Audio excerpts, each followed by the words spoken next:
Assalamualaikum dan selamat sejahtera. Kami dari kumpulan 28 akan membentangkan tentang masalah yang dihadapi oleh rakyat Malaysia sepanjang pandemik COVID-19 melanda dunia. Kumpulan kami terdiri daripada 6 orang. Ahli yang pertama bernama Nurul Sakinah binti Shikindar. Ahli yang kedua bernama Syahidatun Najwa binti Muhammad Sarun Nizam. Ahli ketiga bernama Nur Ain binti Aziz. Ahli keempat bernama Nur Amalia binti Ahmad Nur Nizam. Ahli kelima bernama Muhammad Zul Hafiz bin Muhammad Rozami. Dan ahli terakhir bernama Nur Atira Amali binti Zaidah. COVID-19 merupakan virus yang berada dalam satu keluarga besar corona yang boleh menyebabkan jangkitan pada saluran pernafasan seperti SARS dan MERS-CoV. Cara COVID-19 ini berjangkit ialah melalui titisan atau droplet daripada hidung atau mulut apabila seseorang itu batuk atau bersin. Dan ia juga boleh merebak melalui sentuhan. Kronologi COVID-19 di Malaysia. Pada tarikh 25 Januari 2020, kes pertama novel coronavirus 2019 disahkan membabitkan 3 warga Cina yang masuk ke Malaysia melalui Johor dari Singapura pada 23 Januari. 31 Januari 2020, Pertubuhan Kesihatan Sedunia WHO mengisytiharkan coronavirus sebagai darurat kesihatan dunia. Pada 4 Februari 2020, kes pertama yang melibatkan rakyat Malaysia yang berasal dari Selangor disahkan positif, dan pada tarikh yang sama juga terdapat kes pulih pertama dari COVID-19 yang melibatkan seorang kanak-kanak perempuan warga Cina. Pada 11 Februari 2020, Pertubuhan Kesihatan Dunia WHO memberi nama rasmi COVID-19. Pada 17 Mac 2020, 2 kes kematian pertama disebabkan COVID-19 dilaporkan yang melibatkan seorang lelaki berusia 34 tahun dan seorang paderi.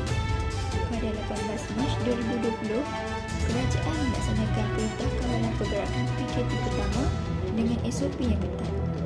Pada 27 Mac 2020, Perintah Kawalan Pergerakan diperketatkan dilaksanakan di kawasan-kawasan yang berisiko tinggi. 4 Mei 2020, Perintah Kawalan Pergerakan bersyarat diperkenalkan apabila jangkitan menunjukkan penurunan.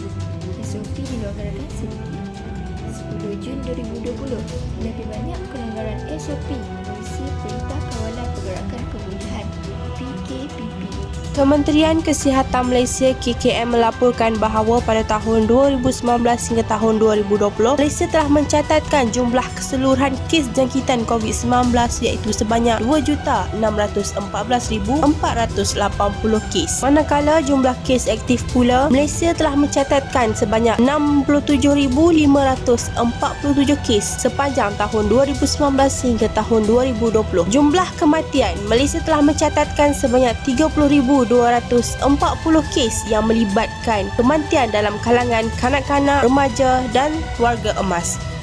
Antara masalah yang dihadapi oleh masyarakat Malaysia sepanjang COVID-19 melanda dunia ialah peningkatan kadar pengangguran, masalah mental rakyat merosot serta kes bunuh diri meningkat, isu politik serta norma baharu iaitu pembelajaran secara online serta SOP. Pandemik yang melanda seluruh dunia ekoran kemunculan virus COVID-19 pada akhir tahun 2019 telah menimbulkan pelbagai masalah kepada seluruh pihak.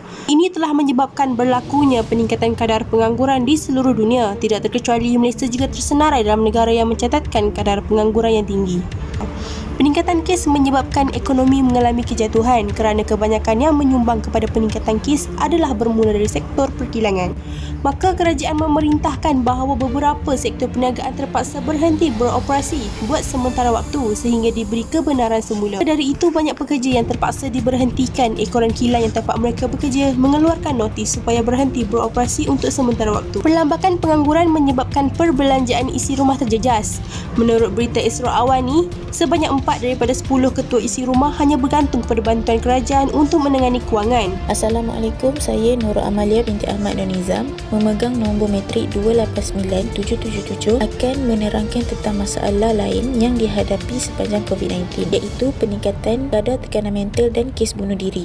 Sebagai contoh, perasaan terkurung dan tidak dapat keluar dari persekitaran rumah menyebabkan mental meningkat, dan sesetengah rakyat yang diberhentikan kerja disebabkan kurang pendapatan masuk untuk diberikan daripada majikan juga berupaya meningkatkan kadar tekanan mental di negara. Di samping itu juga, peningkatan kadar tekanan mental disebabkan oleh sesetengah rakyat kekurangan pendapatan untuk menampung isi rumah yang ramai, boleh sebab hilang pekerjaan dan tidak dapat melakukan perniagaan lain kerana sektor ekonomi yang ditutup. Selain itu, kes bunuh diri di negara juga turut meningkat. Menurut laporan daripada Polis Diraja Malaysia (PDRM), sebanyak 638 kes bunuh diri dilaporkan untuk tempoh 7 bulan pertama pada tahun 2021. Kes ini merupakan peningkatan kes sebanyak 58.9% berbanding 262 kes bagi tempoh yang sama pada tahun 2020. Kes ini berlaku daripada pelbagai faktor, antaranya psikososial dan persekitaran, isu kewangan, penyakit mental, penyalahgunaan substans dan kurang sokongan sosial. Saya Nurul Sakinah binti Skinda bernombor matrik 290026 membentangkan kesan pandemik COVID-19 terhadap politik Malaysia. Secara kronologinya, krisis politik Malaysia bermula dengan langkah Sheraton diikuti dengan pilihan raya negeri Sabah di mana berlaku peningkatan angka kes COVID secara mendadak lalu diikuti dengan darurat negara. Langkah Sheraton berlaku dalam fasa awal COVID-19 yang mana langkah ini telah menyaksikan kerajaan Pakatan Harapan runtuh menyebabkan pengunduran Perdana Menteri pada ketika itu iaitu Tun Dr. Mahathir Mohamad diganti dengan Tan Sri Muhyiddin Yassin dan gabungan Perikatan Nasional yang baru sambil mengekalkan majoriti kecil. Wabak besar di acara keagamaan Tablighi Jamaah dan sebaran virus susulan di seluruh negara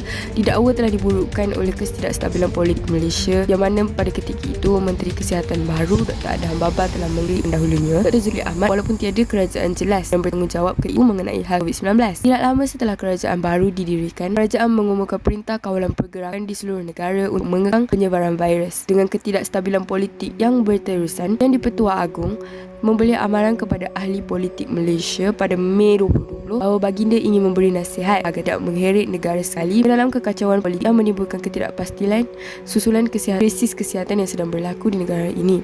Seterusnya, Tan Sri Muhyiddin Yassin telah menyalahkan pilihan raya negeri Sabah 2020 berikutan peningkatan besar dalam kes COVID-19 di seluruh negeri Sabah dan seluruh negara secara keseluruhan. Pada ketika itu, Menteri Pertahanan Ismail Sabri pada September 2020 telah mengatakan individu yang pulang daripada pilihan raya negeri Sabah tidak perlu menjalani kuarantin selama 14 hari. Selain itu, akibat daripada peningkatan kes COVID-19 di seluruh negara, pada Januari 2021, sebuah pengisytiharan darurat diisytiharkan lalu menangguhkan semua pilihan raya dan sidang parlimen. Kerajaan diberi kuasa untuk merangka undang-undang tanpa sebarang pengawasan dalam menyelesaikan pandemik dan ketidakstabilan politik.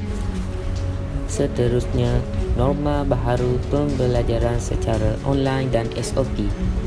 Yang pertama, pembelajaran secara atas talian. Kaedah ini telah disarankan oleh Kementerian Kesihatan Malaysia kepada semua pelajar dan guru bagi mengawal dan mengurangkan kadar sebaran virus COVID-19. Teknologi atas talian menggunakan peranti mudah alih seperti komputer river dan telefon bimbit digunakan oleh tenaga pengajar sebagai medium untuk menyampaikan sesuatu ilmu. Dan pada masa yang sama menjadi platform para pelajar menerima maklumat mengenai sesuatu perkara. Antara platform yang digunakan ialah Skype, Google Meet, Microsoft Teams, Zoom, WhatsApp dan sebagainya. Yang kedua, pemeriksaan suhu. Pemeriksaan suhu ini dijalankan hampir setiap hari bagi memastikan warga sekolah berada dalam keadaan sihat untuk meneruskan aktiviti pembelajaran.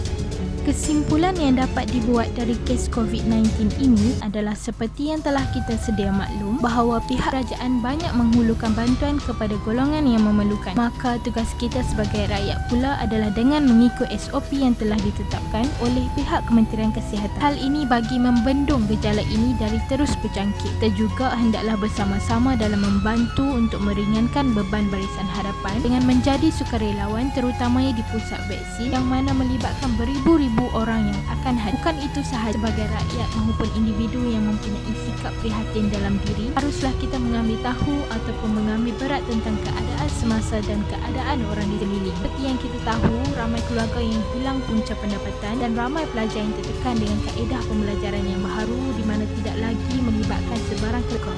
Kita juga mesti turut sama-sama membantu dalam menyebarkan berita yang tepat, lari dengan apa yang disampaikan oleh Kementerian Kesihatan. Akhir sekali, pada semua rakyat Malaysia, sebagai rakyat yang hidup bermasyarakat, janganlah kita meninggalkan atau mengabaikan orang sekeliling. Berilah nasihat atau sokongan moral untuk mengelakkan daripada berlakunya masalah lain seperti tekanan perasaan hingga boleh menyebabkan kematian ataupun bunuh diri.